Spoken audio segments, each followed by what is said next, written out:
যে মহান রব্বুল ইজ্জত ওয়াল জালাল আমাদেরকে জুমার সালাত আদায়ের লক্ষ্যে তার পবিত্রতম ঘর মসজিদে আমাদের সম্মিলিত হওয়ার তৌফিক দিলেন।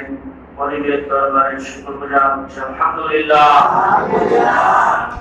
বিশ্ব মানবতার মুক্তির দিশারি সাইয়্যিদুল মুরসালিন খাতামুন নবীয়্যিন আশরাফুল আম্বিয়া নবী মুহাম্মদুর রাসূলুল্লাহ সাল্লাল্লাহু আলাইহি ওয়াসাল্লামের দিশারি মদিনায় দরুদ এবং সালাত বর্ষিত হোক। আমরা বলি সাল্লাল্লাহু আলাইহি ওয়াসাল্লাম।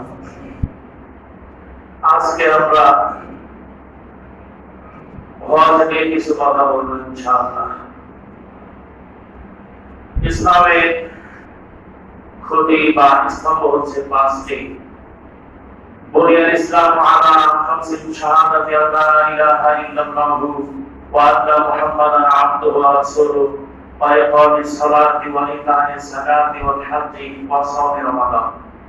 ইসলাম পাঁচটি স্তম্ভের উপরে প্রতিষ্ঠিত বা দাঁড়িয়ে থাকে। তার এক নম্বরে হচ্ছে সাক্ষ্য দেওয়া আল্লাহ ব্যতীত কোনো ইলাহ নাই, কোনো মাবুদ নাই, মুহাম্মদ সাল্লাল্লাহু আলাইহি সাল্লাম আল্লাহর প্রেরিত বান্দা ও রাসূল। এরপরে দুই নম্বরে দায়িত্ব হচ্ছে ওয়াইকামিস সালাত, নামাজ প্রতিষ্ঠিত করা। তিন নম্বরে দায়িত্ব হচ্ছে ওয়াইতাইস যাকাত, যাকাত ভিত্তিক অর্থনীতি কায়েম করা, যাকাত আদায় করা। ওয়াল হজ্জে চতুর্থ নাম্বার হচ্ছে যদি টাকা পয়সা থাকে তাহলে হজগুলো পালন করা।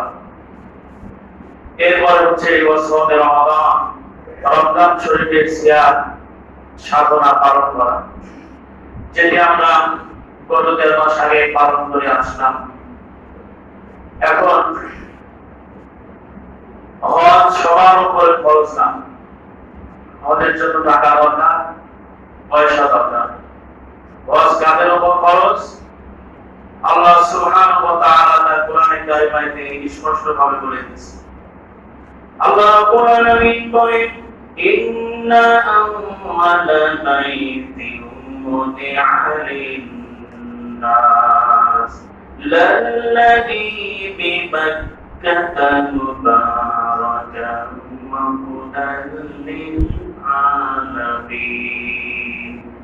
ফীহি আয়াতুম বাইয়িনাতুম মাকামুল ইব্রাহিম ومن دخله كان آمنا ولله على الناس حج البيت من استطاع إليه سبيلا ومن كفر فإن الله غني عن العالمين।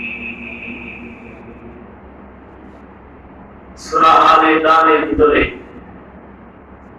96-97 নম্বর আয়াতে কারিমায় আল্লাহ তাআলা বলেন নিশ্চয় মানব মণ্ডলীর জন্য প্রথম ঘর হচ্ছে মক্কা, মক্কা নগরীতে অবস্থিত, যেটি সেটা হচ্ছে বায়তুল্লাহ।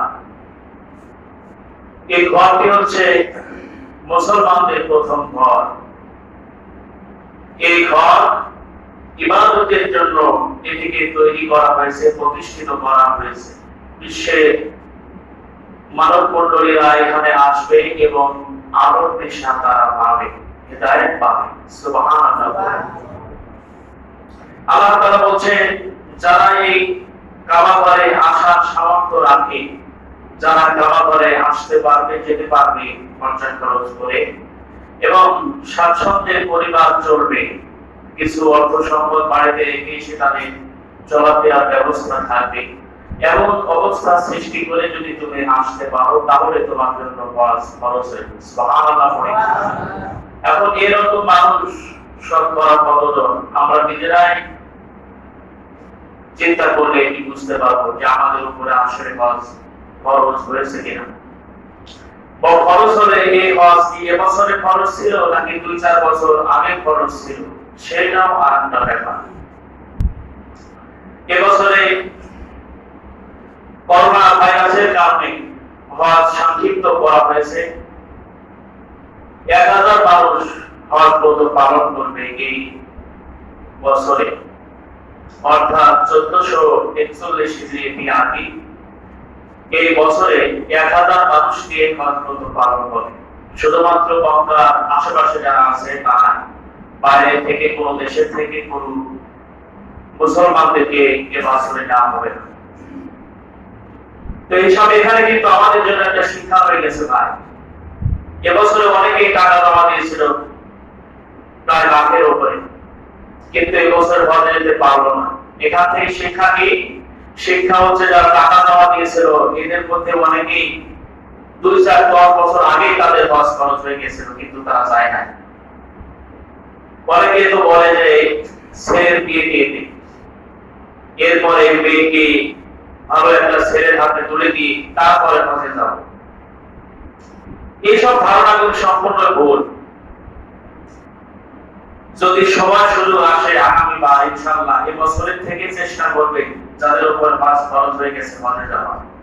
যদি তা না যান তাহলে আপনার নামাজ রোজা কোনো কাজে আসবে না, কোনো কাজেই আসবে না।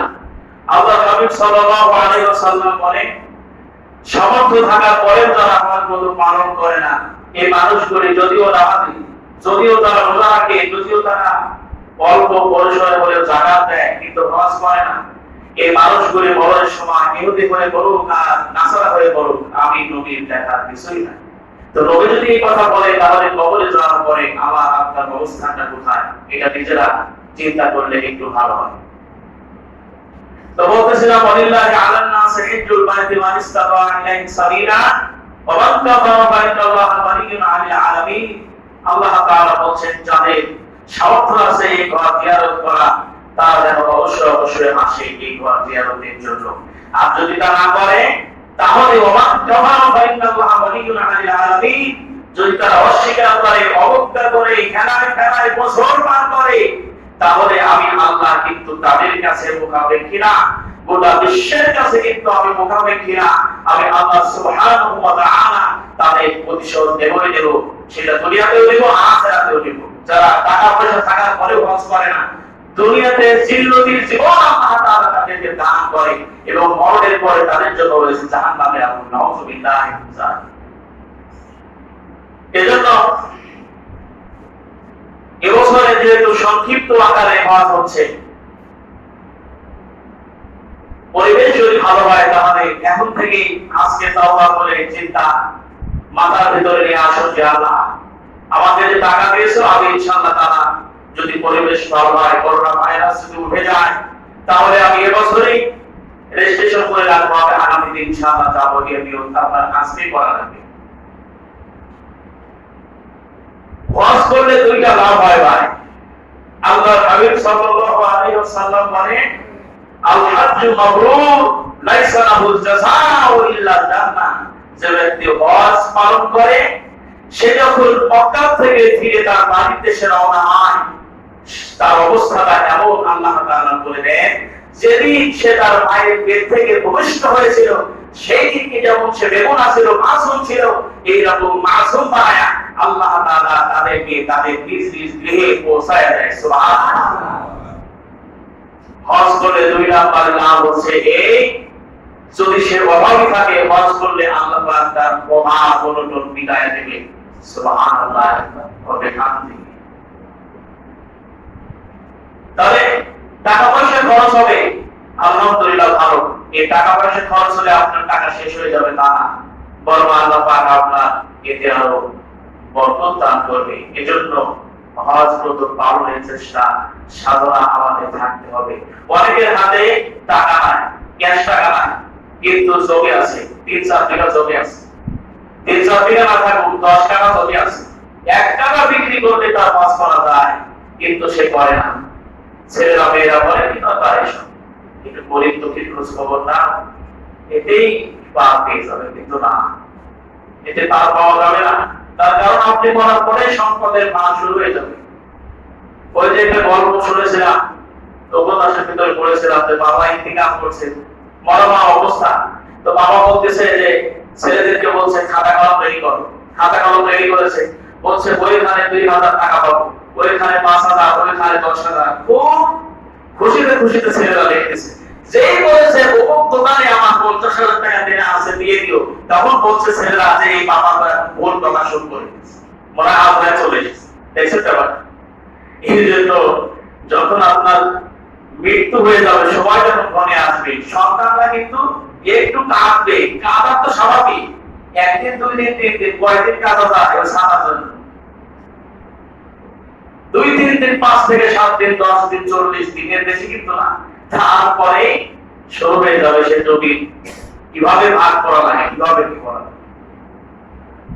এজন্য এই সম্পদ আপনার, এই জমি আছে বা ব্যাংকে টাকা আছে, আপনি খরচ করে আসুন। যদি না করেন আপনি ধরা খেয়ে বসে আছেন, তার কারণ কবর হচ্ছে প্রথম মন্ত্রী আখিরাতে। এই কবরে যদি ধরা খেয়ে যান তাহলে আপনার সবটা কিন্তু বৃথা চলে যাবে।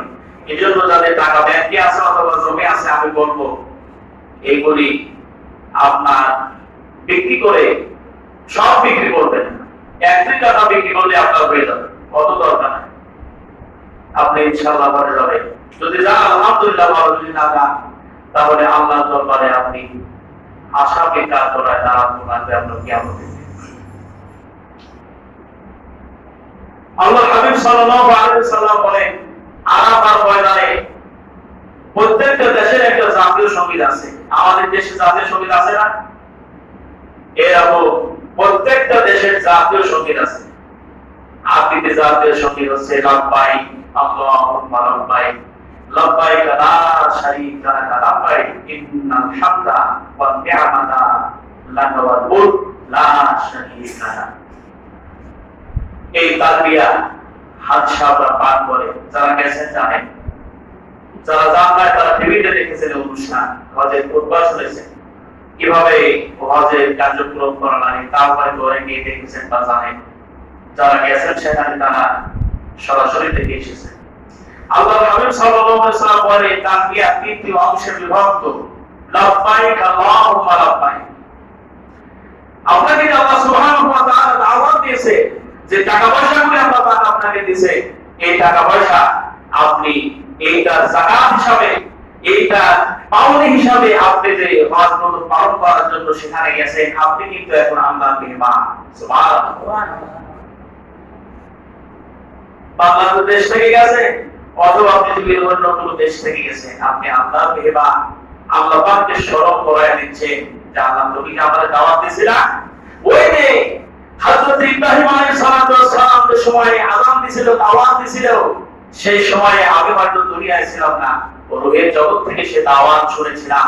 আল্লাহ পাক তুমি যে নিমন্ত্রণ জানাইছিলে আমাকে, সেই দাওয়াত আজকে পূর্ণ করলাম। লাব্বাইক আল্লাহ আমি হাজির, আল্লাহুম্মা লাব্বাইক আল্লাহ আমি হাজির, লাব্বাইক আল্লাহুম্মা লাব্বাইক হাজির আল্লাহ আমি হাজির।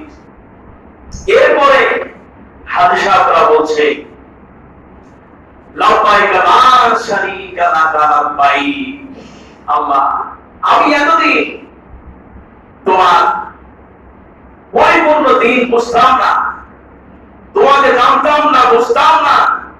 আমি শরীর স্থাপন করেছি তোমার সাথে অন্য কাউরে, তোমার জায়গায় অন্য কাউরে বসায় দিয়েছিলাম। আল্লাহ এখানে এসে দেখতেছে না, এটা তো সম্পূর্ণ ভিন্ন। এখানে কি রাজা, কি প্রজা, কি ধনী, কি গরিব, সব এক পোশাকে, সব কোন বর্ণের কোন পার্থক্য নাই, সাদা কালো ইত্যাদি সব বর্ণ আজকে এক হয়ে গেছে, সবাই কাঁদতেছে। আল্লাহ গো, আমার দিলের ভিতরে এই ধারণা পয়দা হয়ে গেছে যে কোন মানুষে ধনীতে গরিবের চেহারা, শিক্ষায় দীক্ষায় কোন রকমের কোনো অহংকার নাই। সুতরাং আমি বুঝলাম আমি আজ এতদিন শিরকের ভিতরে ছিলাম, বিদআতের ভিতরে ছিলাম। আল্লাহ লা শারীকা লাকা লাব্বাইক, আজকে আমি ঘোষণা দিয়ে দিচ্ছি আল্লাহ তোমার সৃষ্টির ভিতরে, তোমার ক্ষমতার ভিতরে অন্য কেউ নাই। আমি শিরক থেকে সম্পূর্ণরূপে আজকে আলাদা হয়ে গেলাম। এরপরে হাজী সাহেবরা আল্লাহ সুবহানাহু ওয়া তাআলাকে ডাক দিয়ে আরাফার ময়দানে বলছে যে আল্লাহ ইন্নাল হামদা, এতদিন নেতা হাবিজাবি বিভিন্ন মানুষের প্রশংসায় নিমজ্জিত ছিলাম, প্রশংসা করেছি। আজকে কেমন যেন মনে হচ্ছে প্রশংসার মালিক তো কেবলমাত্র তুমিই আল্লাহ। সুতরাং ইন্নাল হামদা, আজকে আজকে আমি স্বীকৃতি দিচ্ছি সকল প্রশংসার মালিক তুমি আল্লাহ সুবহানাল্লাহ। আল্লাহ রাব্বুল আলামিন এজন্যই বলেছেন আলহামদুলিল্লাহি রাব্বিল আলামিন। বলুন সবাই আলহামদুলিল্লাহি রাব্বিল আলামিন। যাবতীয় প্রশংসা একমাত্র কেবলমাত্র আল্লাহ রাব্বুল আলামিনের জন্য। সুবহানাল্লাহ। হামদ শব্দের আগে আলিফ লাম যুক্ত করা হয়েছে। আলিফ লাম যুক্ত করে আল্লাহ তাআলা বোঝাতে চাইছে প্রশংসা হামদ একমাত্র শুধুমাত্র আল্লাহর জন্য হবে, পৃথিবীতে অন্য কারোর জন্য হবে না। এজন্য আল্লাহ রাব্বুল আলামিন বলেন, নিয়ামত প্রদান করেন, যারা আমার শুকর গুজার করবে আমি আল্লাহ তাদের নিয়ামত আরো বাড়ায় দেব। লা ইন শাকারতুম লাযিদান্নাকুম ওয়া লা ইন কাফারতুম ইন্না আযাবি লাশাদীদ। আল্লাহ রাব্বুল আলামিন বলেন, যে নিয়ামত তোমাকে দিয়েছি, যে শিক্ষায় তোমাকে শিক্ষিত করেছি, তোমার চেহারা ভালো করে দিছি, তোমার যৌবন দিছি, তোমার সম্পদ দিছি, ছেলে দিছি, মেয়ে দিছি, তোমাকে সুন্দর চেহারা অধিকারী বানাইছি অথবা তোমাকে কালো বানাইছি, যাই করেছি আমি আল্লাহ করেছি। ও বান্দা, সুতরাং আমার শুকর গুজার করো। আমার শুকর গুজার যখন তুমি করবে, তোমার নিয়ামতের বাড়িধারা আমি আল্লাহ আরো পরিবর্তন করে বৃদ্ধি করে দেব। ভাই আমার, আমি গরিব মানুষ, হয়তো মনে চিন্তা হতে পারে আমি একবার খেতে পাই আর একবার পাই না, তাও আল্লাহর শুকরিয়া আদায় করবেন। আপনি তো জানেন না এমন মানুষ আছে রাস্তায় গিয়ে যখন আপনি যখন পথ চলেন তখন দেখতে পাবেন এমন মানুষ আছে তাদের দুইটা পা নাই, হাত নাই, চক্ষু নাই। কথা ঠিক কিনা বলেন ভাইরা আমার? আবার এমন পরিস্থিতি হয়েছে আপনি 2000 টাকার মালিক, বাজারে গেছেন, শহরে গেছেন মার্কেট করার জন্য, একজন দরিদ্র মানুষ আপনার কাছে হাত পেতেছে, ভাই 2টা টাকা দাও। আল্লাহ তো ওই 2000-5000 টাকার মালিক আপনারে না বানায়া আপনার তো রাস্তার খয়রাতি ভিক্ষুক বানায়া দিতে পারতেন কিনা? তা না করে যে আল্লাহ আপনাকে যেটুকু দিয়েছে এইটা নিয়ে খুশি থাকেন এবং আল্লাহর শুকর গুজার হন, ইনশাআল্লাহ আল্লাহ পাক আপনার বরকত দিয়ে আপনার জীবনকে ধন্য করে দিবেন। সুবহানাল্লাহ। এজন্য আমাদের প্রথম শিক্ষা হচ্ছে সকল প্রশংসার মালিক আল্লাহ। দেশে এসে বলে অমুক নেতা যদি না থাকতো তাহলে আমার সংসারে চলতো না, অমুক নেতা আমার এই করে দিয়েছে, সেই দিয়েছে, আমার চাকরি দিয়েছে, ইত্যাদি ইত্যাদি। না না, এই প্রশংসা করা যাবে না, কেবলমাত্র প্রশংসা হবে আল্লাহ। আল্লাহ ওই নেতার মাধ্যমে আমার ব্যবস্থা করে দিয়েছেন। সুবহানাল্লাহ।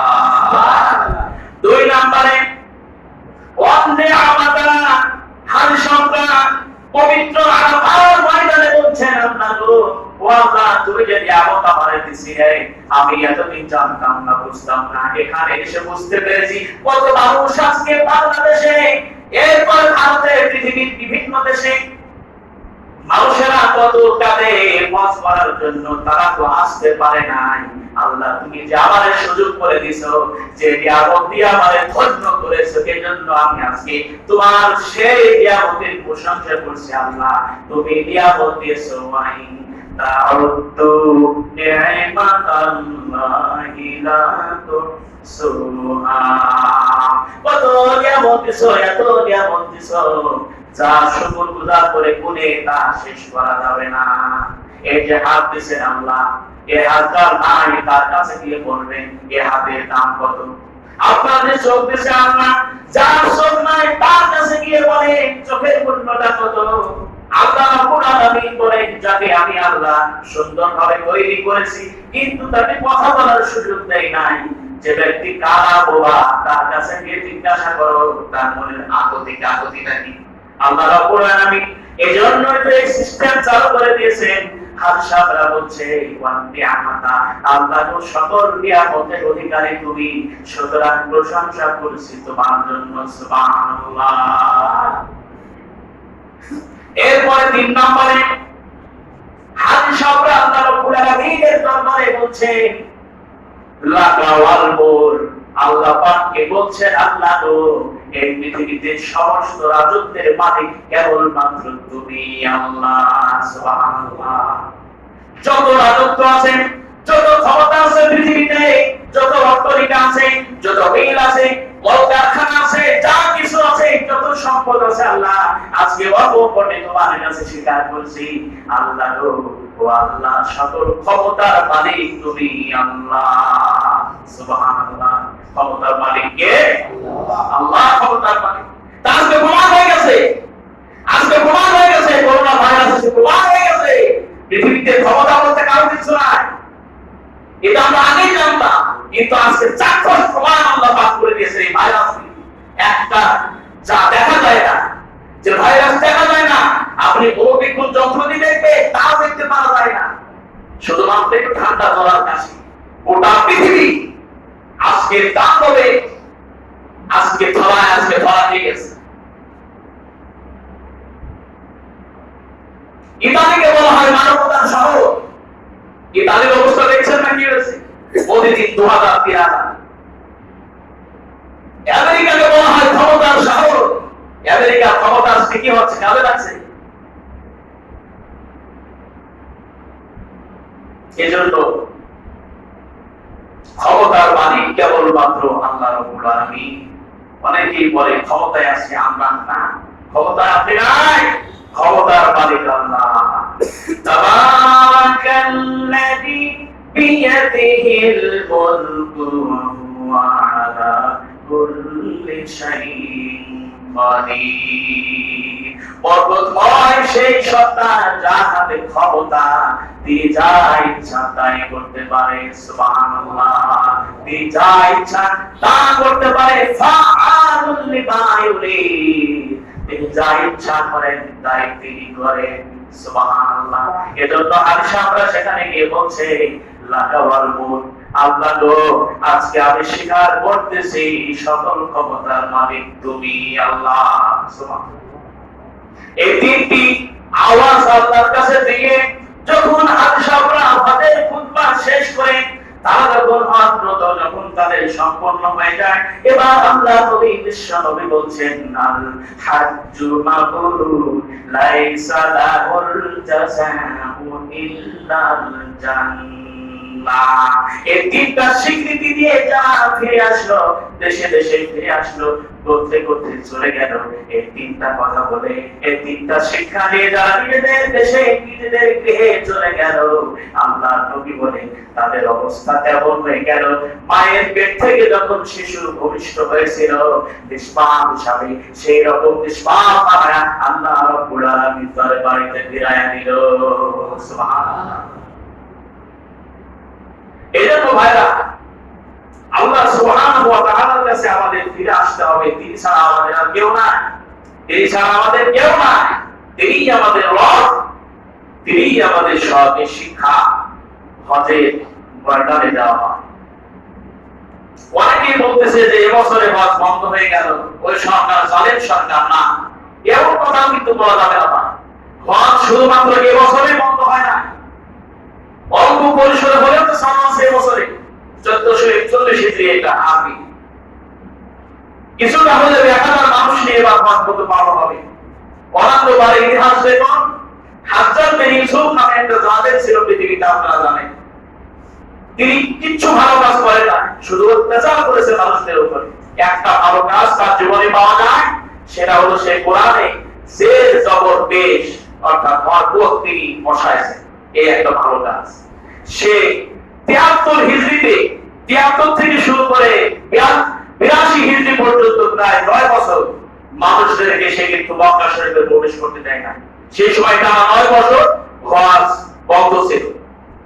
এরপরে কারামতিয়া শিয়াদের দ্বারা, শিয়া নামে একটা গোষ্ঠী আছে আপনারা জানেন, এরা তো বেঈমান, এদের ঈমান বলে কোনো কিছু নাই।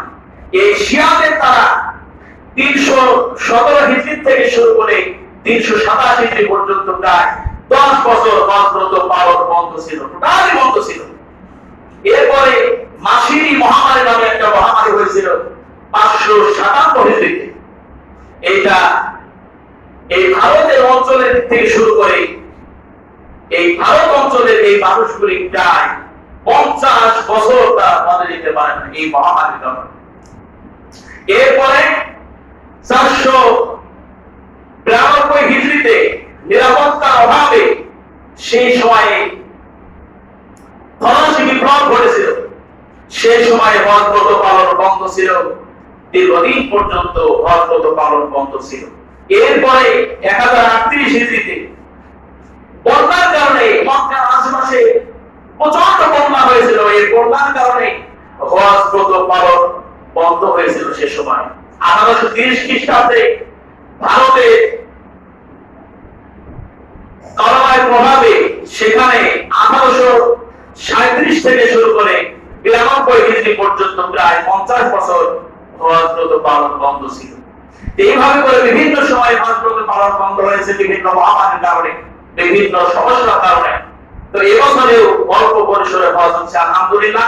যারা হজে ওখান থেকে মক্কার আশেপাশে যারা হজ করবে আল্লাহ পাক তাদের ওসিলায়, আল্লাহ পাকের রহমতে, তার বরকতে আল্লাহ পাক গোটা পৃথিবী মুসলমানদের পক্ষ থেকে আল্লাহ পাক হজ যেন কবুল মঞ্জুর করে নেন, আমরা বলি আমিন।